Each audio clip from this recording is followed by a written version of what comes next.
Bharat TV में आप सभी का स्वागत है। मैं हूं कविता उपाध्याय। हमारे साथ में हैं प्रवीण कसाना जी, समाज सेवक हैं दिलशाद गार्डन से।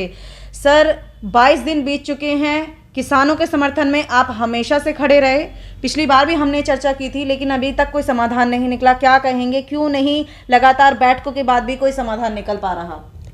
देखो, आज की आज के दिन शायद 2 डिग्री या 3 डिग्री होगा जो तापमान, और हमारे जो किसान भाई हैं इतने तापमान में भी, न्यूनतम तापमान में भी सड़कों पे टिके हुए हैं। उनका कहीं ना कहीं दिल दुखा होगा जी इस सरकार से। मेरा मानना तो ये है, सरकार को उनकी बातें मान लेनी चाहिए, अन्यथा मुझे लगता है ये आंदोलन और भी उग्र होने वाला है। ताना जी, लगातार कोशिश की जा रही है किसानों से बात करने की, हल कोई नहीं निकल रहा। मोदी जी खुद आकर के अपने मंत्र उन्होंने दिए हैं, चर्चा की है किसानों से। क्या कहेंगे, क्यों नहीं समाधान निकाल रहे, या विपक्ष भुना रहा है? देखो, मोदी जी को असली किसानों के पास जाना चाहिए, बॉर्डर पे जाके उन्हें वहाँ पे उनकी बात सुननी चाहिए। अब ऐसे तो 20 आदमी मैं अपने भेज करके उन्हीं से मैं खुद बात कर लूँ तो ये कोई बात नहीं हुई है। वहाँ जा करके किसानों का उनको दर्द देखना चाहिए। और मुझे जहाँ तक ये सोशल मीडिया से जो जांच बढ़ रही है, शायद वहाँ 1-2 ट्रेजेडी भी हुई हैं जी, लोगों की मौतें भी हुई हैं वहाँ। लगभग 15 मौत हो चुकी है किसानों की। लगभग देख लो 15 मौत हो चुकी हैं। मैं तो सरकार से निवेदन यही करता हूँ कि किसानों की बात वो मान लें, अन्यथा और भी ज़्यादा कुछ बुरा हो सकता है, उग्र हो सकता है। सर, कहीं ना कहीं जब विपक्ष सामने आता है, कांग्रेस हो या आम आदमी पार्टी, पहुंच जाते हैं वहाँ, लंगर सेवा भी कर रहे हैं, मुलाकात भी कर रहे हैं। क्या कहेंगे ऐसे में असली किसान और नकली किसान का जो एक तुम लोगों ने नकली किसान का एक भेद बना दिया है पार्टी वाइज, क्या कहेंगे सर इस पर? देखो, ये तो सब अपनी जो भी पार्टियां हैं अपनी अपनी राजनीति करती हैं। अब बीजेपी को देख लो आप जी बीजेपी के साथ अगर जो कोई उसके खिलाफ बोल जाए तो वो आतंकवादी जी या देशद्रोही।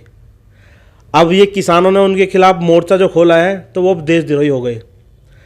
जिस टाइम किसानों ने उन्हें वोट दी थी उस टाइम वो देशद्रोही नहीं थे। तो इनका तो ये फंडा चलता ही रहेगा। अगर जो या तो उनकी सब तारीफ़ें करें, अगर जो कोई उनकी तारीफ़ें ना करेगा तो वो देशद्रोह हो जाएगा। जी कसाना साहब, इसी दौरान लगभग 12 दिन हो गए, नगर निगम के जितने भी बीजेपी शासित निगम पार्षद हैं और मेयर उप महापौर सभी बैठे हैं केजरीवाल जी के आवास पर। मांग है 13,000 करोड़ रुपए की। उनका कहना है केंद्र सरकार ने फंड दे दिया, लेकिन दिल्ली सरकार नहीं दे रही, जिस वजह से कर्मचारियों का वेतन नहीं जाता, पेंशन नहीं जाती। क्या कहेंगे, क्यों नहीं मुलाकात करते उनसे, जबकि किसानों से मिलने जा रहे हैं, उपवास कर रहे हैं आप? देखो, एमसीडी का तो ये नाटक है एक, अब नाटक पे आ गई है जी। 2500 करोड़ रुपए कहाँ हैं जो उनके पास थे? वो घोटाला जो हुआ है, शायद जो सुना है मैंने भी जी। कि 2500 करोड़ रुपए कहाँ है वो जी। उसका हिसाब दो ना। पहले दूसरों से हिसाब जब मांगते, पहले अपना हिसाब क्लियर करो, तभी तो मांगेंगे दूसरों का हिसाब। और अगर जो दिल्ली सरकार उनका हिसाब ना दे तब उनकी गलती है। पहले अपना हिसाब किताब उनके पास है नहीं। यहाँ के हमारे जो पार्षद हैं, हमारे यहाँ भी जो पार्षद जो तत्काल पार्षद हैं उनको ही देख लो जी। क्या उनके पास 500 रुपये एक पार्क में जो गड्ढा हो जाता है फुटपाथ पे उनको लगाने के लिए भी 500 रुपये नहीं है। 500 रुपये का तो आता बालू रेत। सर एक बार बताओ ना, उनके पास सैलरी का है 1200 रुपये कुल मिलते हैं भत्ते के, और उसके बाद वो खुद अपने निजी फंड से फिर भी कुछ ना कुछ करते रहते हैं। पवार साहब, आप कह रहे हैं कि वो गड्ढा नहीं भर रहे, अब फंड आप देंगे तभी तो वो गड्ढा भरेंगे। फंड दिल्ली सरकार को फंड देना चाहिए ना? नहीं, दिल्ली सरकार ने जहाँ तक मेरी नॉलेज में है कुछ 30% जो एमसीडी को वो देते हैं वो दे चुके। अच्छा, वो दे चुके। अब पवार जी कह रहे हैं कि हमें, चलो मैं मानता हूँ उन्हें फंड वगैरह नहीं मिलता जी, लेकिन एमसीडी में जो ऑल ओवर जो चलती हैं इनका पैसा है, उनकी शायद एमसीडी की जो बहुत मार्केटें बनी हुई हैं उनका पैसा है। ठीक है जी, इतना पैसा एमसीडी के पास जो आता है दिल्ली से, उस पैसे में से क्या वो 500 रुपये भी नहीं लगाने लायक वो? जी। ये बताओ आप मुझे। जी। वो तो लगा सकते हैं ना। जी। लोग बाग अपने घरों को भर रहे हैं। अब पहले पवार जी हमारे ऑपोजिट में रहते थे, यहीं के निवासी थे। अब उन्होंने सी ब्लॉक में आलीशान बड़ा अच्छा जो फ्लैट लिया है। जी। ठीक है जी। सर, अपना बिजनेस होगा, कुछ काम कहीं ना कहीं से तो देखिए। क्या बिजनेस होगा उनका, ये बताओ मुझे। क्या बिजनेस होगा उनका? कुछ भी नहीं है। ये सब एमसीडी को पी गए हैं जी। और कुछ नहीं करा इन लोगों ने। और ये वहाँ जो मतलब बैठे हैं धरने पे सब नाटक कर रहे हैं। जी ये राजनीति मतलब रोटियां सेक रहे हैं, किसानों पर रोटियां सेक रहे हैं, और एमसीडी के अंदर वो 13,000 करोड़ रुपए जो मांग रहे हैं उस पर रोटियां सेक रहे हैं, और कुछ नहीं है।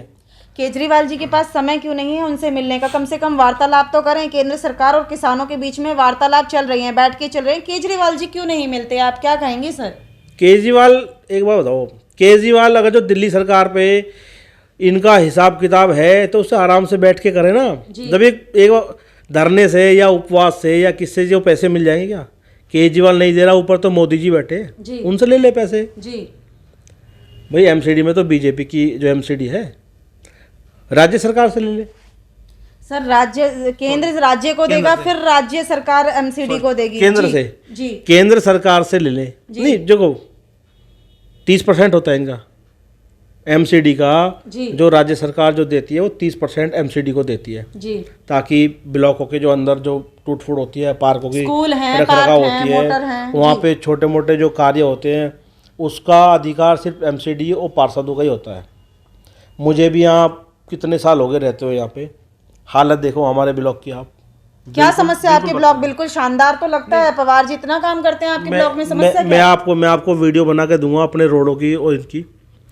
हर ब्लॉक में जिम लगवाने का वो था जी कि भाई जिम लगेगा। हमारे ब्लॉक में आज तक भी, हर पार्क में आज तक भी जिम नहीं लग पाया हमारे में। गलियों में अंधेरा रहता है, गलियों में रात को कोई बहन बेटी अकेली नहीं जा सकती, इतना अंधेरा है वहाँ पे हमारे यहाँ जी। तो बताओ क्या काम कर रहे हैं ये बताओ मुझे। अच्छा, तो सर मिलकर आना चाहिए था आपको पवार साहब से। बहुत अच्छे व्यक्ति हैं, मिलते हैं, फ़ोन नंबर उनका एक्टिव रहता है 24 घंटे। कोई भी समस्या है फ़ोन उठा करके आप बात करते हैं एक बार। फ़ोन तो मैं, देखो फ़ोन में पवार जी को अगर जो मिलाऊं कि पवार जी ये काम होना है, सिर्फ मीठी गोली दे के और निकल जाएंगे। अच्छा, और कुछ भी काम नहीं होना, उनके पास मीठी गोलियां हैं, उनको दे जाते हैं और अपने घर आराम से रहते हैं।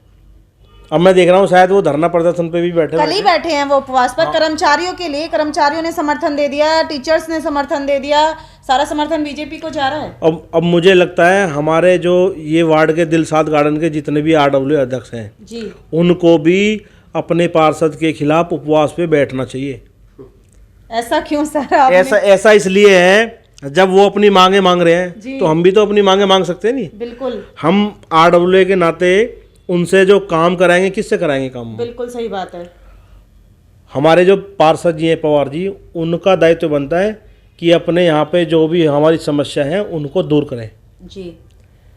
जैसे हमारे यहाँ लाइट थी, झूले थे, 4-5 कंपाउंडे बने हैं, वो सिर्फ हमारे यहाँ के विधायक जी ने बनवाए, ताकि पवार जी ने नहीं बनवाया कुछ भी। सीनियर सिटीजन को कमरा तो मिल गया होगा, आप लगातार उसके लिए लड़ाई कर रहे हैं। सीनियर सिटीजन के लिए इन्होंने हमसे वादा किया था कि ये रूम हम आपको दे देंगे और सीनियर सिटीजन को दे देंगे। अब पता नहीं उसको भी किन लोगों को इनको दे दिया, अपना ऑफिस बना लिया बैठने के लिए जी। और वो भी मेन रोड पर। इन्होंने वो 60 साल 80 साल 90 साल के जो बुजुर्ग लोगों को अनदेखा करा है, वो इन्होंने बहुत बुरा करा है। और यहाँ के जितने भी लोग हैं उनसे बहुत काफ़ी नाराज़ हैं। इन्होंने वो हमारे साथ बहुत बुरा किया है उस कमरे को लेकर के। और मैंने कई बार इनके बड़े नेताओं से भी बात की है, मगर जी पवार जी ने जो है हमारे साथ ऐसा ऐसा कर दिया। इनके कानों पे जरा सी भी जू नहीं रेंगती। और मैं तो चाहता हूँ, देखो पवार जी से कोई मेरी पर्सनली दुश्मनी नहीं है जी। मैं अपने हक के लिए, अपने ब्लॉक निवासियों के काम के लिए हमेशा लड़ता रहूँगा जी। चाहे वो विधायक जी हो, पवार जी हो, या हमारे यहाँ के सांसद मनोज तिवारी जी हो। जी। जो काम नहीं करेगा मैं उसकी खिलाफत करूँगा। आपने प्रवीण कसाना जी को सुना, समाज सेवक के तौर पर काम करते हैं क्षेत्र में, और एक ही बात कही है इन्होंने, एक ही हुंकार कि मैं अपने क्षेत्रवासियों के लिए, अपने लोगों के लिए लड़ूंगा और लड़ता रहूंगा।